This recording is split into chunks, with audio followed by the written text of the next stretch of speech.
안녕하세요, 김태호 변호사입니다. 이번 영상에서는 상가나 주택, 임대차 관계에서 계약 기간이 남았는데 아니면 갱신 요구권을 행사할 수 있는데 임대인이 재건축을 한다거나 건물을 팔았다 이런 이유로 임대인이나 새로운 소유자가 나가달라 이렇게 요구를 했을 때 어떻게 해야 되는지에 대해서 한번 말씀드리고 최근에 제가 성공했던 사례도 간략하게 말씀드리겠습니다.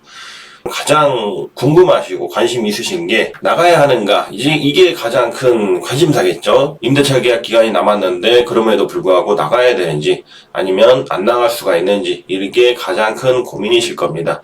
법적으로는 안 나가실 수도 있지만 실무상으로는 대부분이 나가시더라고요. 왜냐하면은 임대인과의 관계가 중요하기도 한데 새로운 임대인이 나가라고 요청하는 상황, 그렇게 되면 좀 껄끄럽게 됩니다. 불편한 관계가 되기 때문에 제가 경험한 바로는 대부분의 임차인분들께서 계약 기간이 남았다 하더라도 중간에 대부분 나갑니다. 그래서 나가는 경우가 많다, 이렇게 알고 계시면 되고, 그럼 중요한 게 나가긴 나가는데 합의금이겠죠. 합의금, 이름은 정해진 게 없습니다. 권리금이라고 하기도 하고 이전비, 보상금, 여러 가지.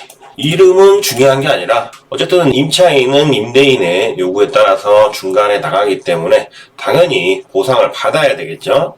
이런 경우에는 명칭 불문하고, 이것은 어떻게 구성이 되느냐, 당연히 보증금은 별도입니다. 이사비, 독비, 중개수수료죠. 그 다음에 영업손실보상. 영업손실보상이라는 것은 법상 용어긴 한데 이사하는 과정에서 3개월 정도 영업을 못하죠. 상가 임대차 같은 경우는. 그래서 내가 3개월 동안 영업을 못하기 때문에 이에 대한 매출 손실을 보상해 줄 것을 요구할 수가 있습니다.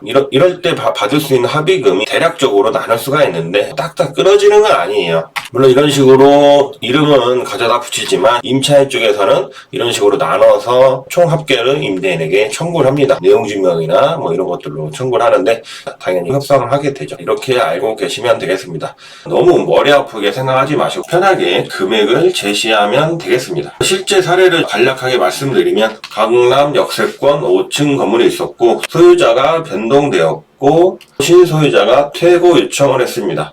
근데 이런 상황에서 저한테 의뢰가 왔고 저는 당연히 법적으로 검토를 해본 다음에 갱신요구권이 남아있더라고요. 그래서 갱신요구권을 행사했고 1년 정도 협상해서 약 1억 5천 정도를 받은 사례가 있습니다. 실제 이렇게 입금됐네요. 이런 문자가 왔죠. 그래서 저도 고생했다, 다행입니다. 네, 고생하셨어요. 처리하겠습니다. 처리는 이제 소취해서 제가 소장을 넣었었습니다.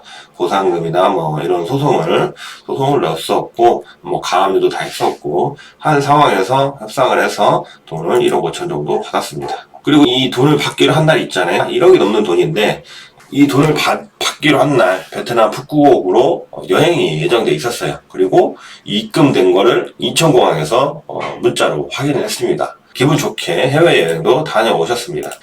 어쨌든 임대인이 상가의 경우가 이런 경우가 많죠. 임대인이 중간에 나가라고 한다면 어떤 임차인은 그냥 나가는 경우가 있어요. 이런 경우 임대인은 최대한 보상금을 적게 주기 위해서 압박을 하는 경우가 있습니다. 그런데 이런 경우에 법에서 보장하는 임대차 기간을 자기는 포기하는 거기 때문에 당연히 보상받을 권리가 있습니다.